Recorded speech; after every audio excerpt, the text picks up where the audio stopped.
Welcome to the podcast.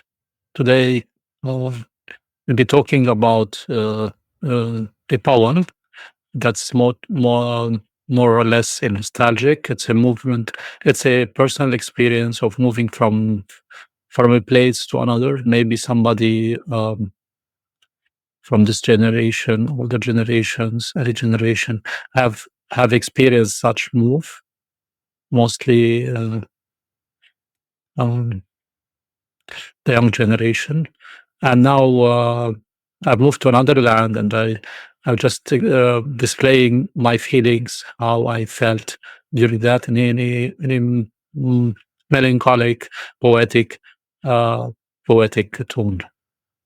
Um, so let's start. The first dawn in this new land did not break so much as bleed, a slow sweep of alien light across an unfamiliar sky.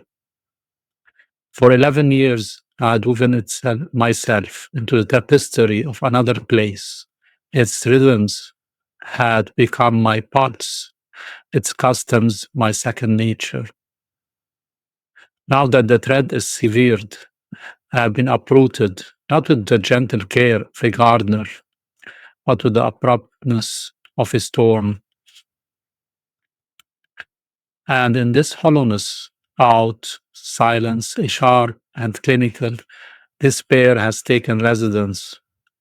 It arrived on the same flight as I did, this acute darkness settling into the corners of my temporary room with a weight that bends the very light.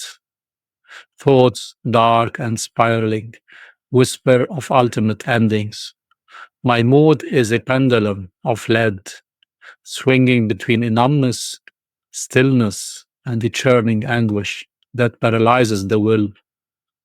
The world here moves in bright, busy streams. People are kind, yet their lives are full, contained orbits that pass by my static form. I observe them from behind a thick pane of glass, nodding, smiling, a ghost of a smile, while inside the question echoes, can I continue? And my nose strategy is necessary. Observe the new rules, learn the math of this fresh terrain, adjust. But the heart is an archaeologist of loss, sifting through the ashes of a life left behind. It aches for the social accomplishments, the hard won familiarities, the casual warmth of a shared history, all now reduced to memories in a suitcase. This melancholy is not simple sadness, it is a compound fracture of the spirit. It's the trauma of leave taking, the disorientation of travel, and the sheer exhaustion of hope, all mingled into a fog that clouds the faculties.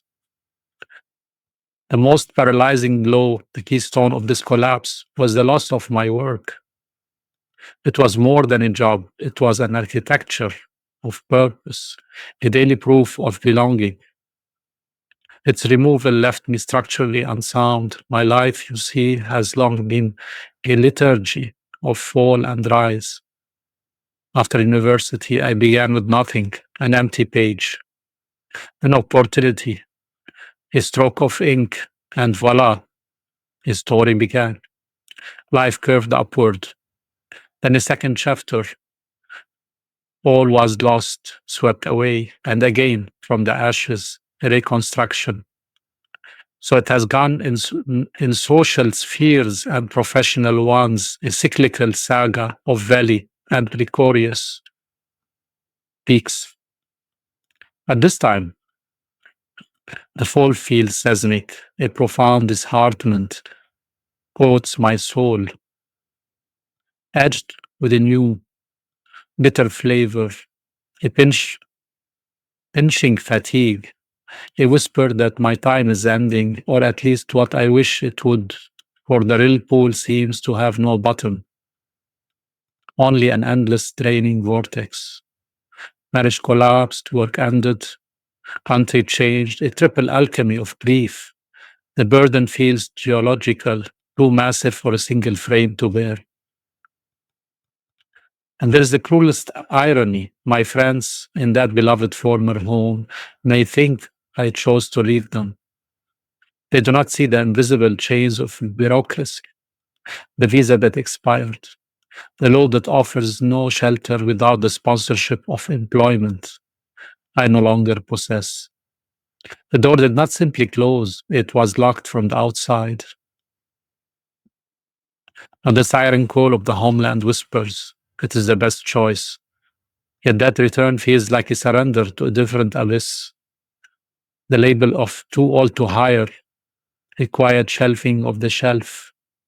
So here I stand in the in between, a ghost of my own past lives.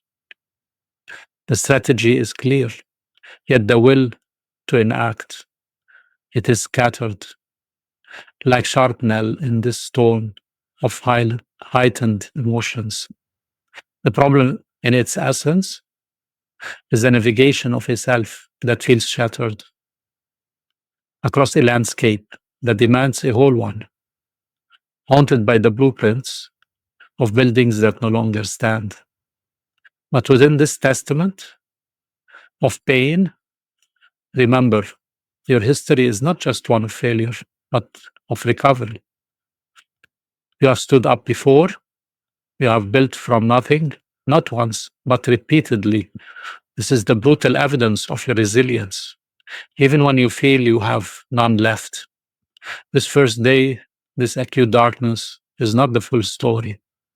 It is the raw, brutal opening line of a chapter you have not yet written. Strategy will come, the new rules will be learned, but first you must tend to the wounds. Grant yourself the terrible, beautiful honesty of this grief. Then, from the acknowledgement, even the faintest plan, the smallest, most mundane step, becomes an act of defiance against the real pull. You have been the architect of your rise before. The tools, though heavy now, are still yours. That is all. Thank you very much. See you next time.